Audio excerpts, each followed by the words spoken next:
Hello kids, this is your vocab. Today is lesson 12, collective nouns. So let's go ahead and take a look at our words. Our words this week are colony, knot, skulk, company, string, gaggle, school, bed, gang, and troop. So a collective noun makes a group of animals, people, or things. A collective noun can have a singular or plural verb, depending on how it is used in a sentence. Ants live together in a colony. When you see a group of toads, they're in a knot. Foxes are found together in a skulk. A group of geese on water is a gaggle.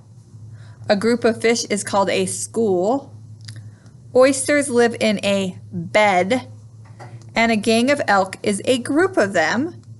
Kangaroos jump around together in a troop. And you'll find parrots together in a company. So let's look at this first page. Number 1 says, match each animal to its collective noun. So for example, it said that elks live in a gang. So you would draw a line from elk, can't talk, to gang, just like that. And then B says, the words for some collective nouns have other meanings. Study the pictures, write the animal name that has the same group name as the picture. So for instance, number 3 is a ball of string, which I skipped that one. A group of ponies is called a string. So you just fill that in there, just like that. All right, let's go ahead and turn our page to the next one. So we'll do this section together like we always do. You have to go to Australia to see a blank of kangaroos, and that's going to be a troop of kangaroos. The drivers looked for a blank of oysters, the divers, not the drivers, and that's going to be a bed of oysters. 1 is troop, 2 is bed.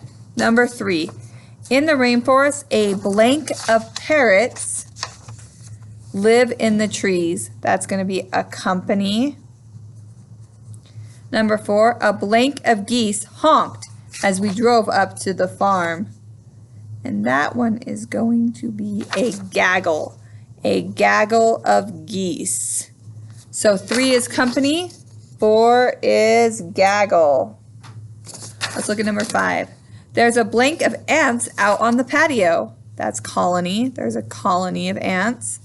The cowboy led a blank of ponies across the road.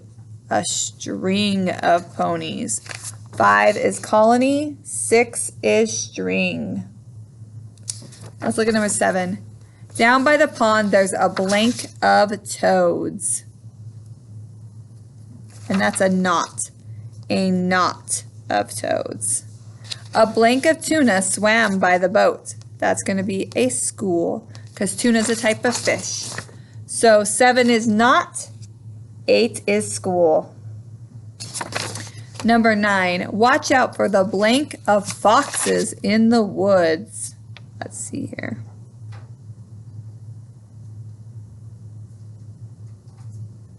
That's a skulk. And we saw a blank of elk in the mountains out west. That's going to be gang.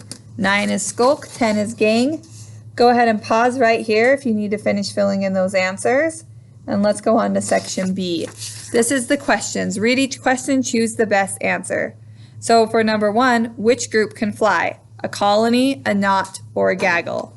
Well, a gaggle is geese, so you would hit gaggle. So just answer the rest of those questions. We are not doing the writing to learn. Go ahead and just put an X on that. And then let's flip to our back page. An analogy is a comparison based on how things are related to one another. Complete each of these analogies with a vocab word. A cow is to herd as an elk is to a gang. All right, and then let's look at number 6. A lion is to a pride as a kangaroo is to a troop. So you'll just finish filling in all of those. All right, vocab number 12 is going to be due on April 12th. Let me know if you guys have any questions.